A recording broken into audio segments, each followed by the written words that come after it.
Je suis tombé sur une publication relative à cette jeune bachelière algérienne qui a obtenu la moyenne faramineuse de 19,7 sur 20 à ses examens. Donc bravo à elle, félicitations. Et étant donné que c'est une adolescente brillante qui n'a fait de mal à personne, j'ai pensé a priori qu'elle allait engendrer une vague de bienveillance à son égard. Je ne voyais pas d'autres possibilités. Néanmoins, je dois admettre que j'avais un petit doute sur ce point. Je n'étais pas en excès de confiance parce qu'il y a un élément la concernant qui peut tout contrebalancer dans l'esprit des gens puisqu'elle est algérienne. Mais je dois reconnaître que j'avais des préjugés pour rien. Je me suis inquiété pour rien puisque j'ai eu l'agréable surprise de lire sous le post une foultitude de commentaires positifs, encourageants, bienveillants à son égard. Vraiment, les gens étaient dithyrambiques la concernant et souvent ces commentaires étaient rédigés par des personnes bien plus âgées qu'elle. Donc tant de bienveillance, ça fait plaisir.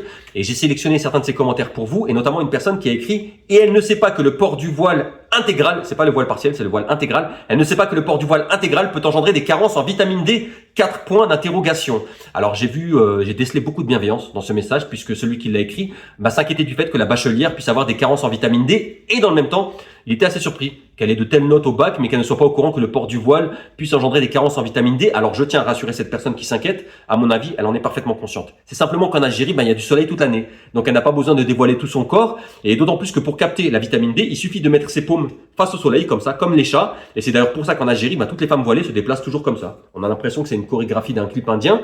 Et j'ai également lu le commentaire d'une personne dont le pseudo est peu importe. Et il a écrit peu, P-E-U-T. Donc c'est ce qu'on appelle dans le monde scientifique une flèche, un homo fléchus avec un quotient intellectuel très élevé, avec un très gros bagage.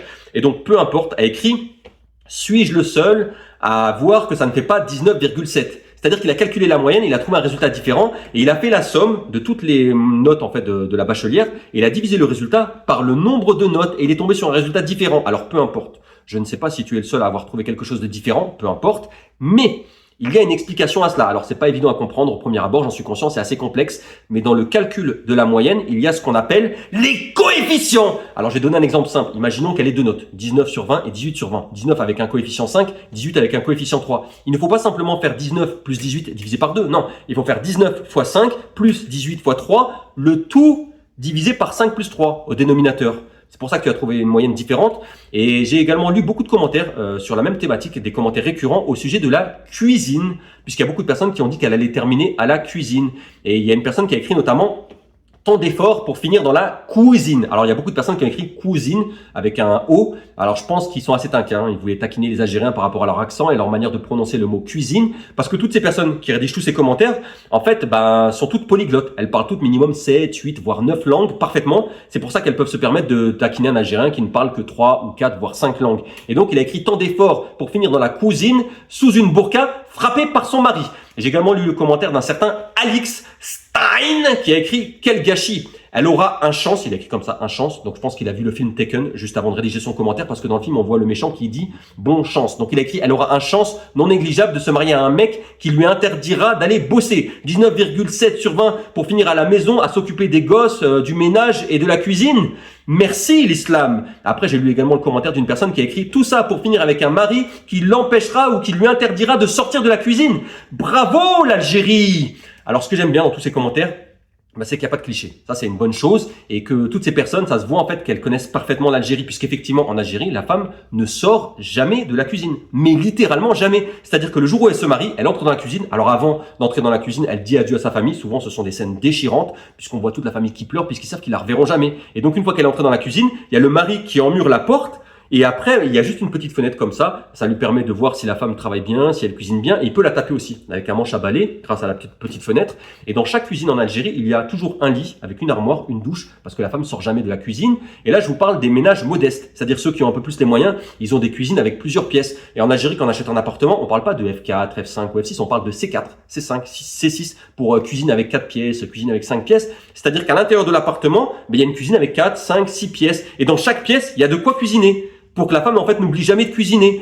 Et là, je vous parle des personnes qui ont un peu plus les moyens, mais dans la haute bourgeoisie. Alors là, c'est pas pour tout le monde, que les choses soient claires. Dans la haute bourgeoisie algérienne, ils ont même des villas cuisine. C'est-à-dire qu'ils ont des villas et à l'intérieur de la villa, il y a une villa, mais qui est réservée à la cuisine. Et donc dans chaque pièce, il y a des accessoires pour faire la cuisine. Et ils ont même, faut le voir pour le croire, faut le voir pour le croire, ils ont même des piscines dans la vie la cuisine, des piscines, des terrains de tennis. Alors bien évidemment, la femme ne joue pas avec des raquettes, elle joue avec des poils. Et les balles de tennis, en fait, ce sont des boulettes de viande. Elle joue comme ça avec la poêle. Elle peut également jouer au ping-pong. Elle a un sauna. Le sauna, en fait, c'est un micro-ondes. En fait, c'est un sauna, mais qui ressemble à un micro-ondes pour pas qu'elle oublie en fait que elle doit cuisiner. Il y a également un hammam. Un hammam, en général, elle fait la cuisine à la vapeur, etc.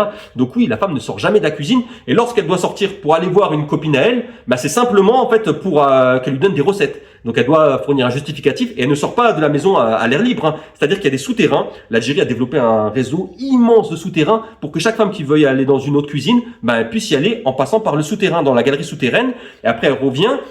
Alors l'avantage dans tout ça, c'est vraiment que la cuisine algérienne est exceptionnelle. Vraiment là-dessus, c'est la meilleure au monde. Je ne suis pas ouvert au débat. Il y a quand même un revers de la médaille dans tout ça, c'est que si jamais un jour la femme doit aller aux urgences parce qu'elle a un problème médical ou quoi, elle ne peut pas sortir. Le mari l'empêche d'aller aux urgences et il lui dit essaie de te cuisiner, je sais pas moi, des recettes avec des herbes, etc. pour essayer de guérir. Et le problème, c'est que souvent, elle n'arrive pas à s'en sortir, quoi. Alors là, par contre, la femme est obligée de cuisiner des plats à l'avance avant de décéder pour que son mari puisse avoir plusieurs semaines de nourriture à l'avance, le temps de trouver une remplaçante. Alors parfois, il peut arriver que la femme est tellement une bonne cuisinière, c'est un cordon bleu comme on dit, et bien à ce moment-là, le mari essaye de la soigner. Il va lui acheter des Doliprane. Parfois, c'est pas forcément suffisant, mais il fait un effort quand même.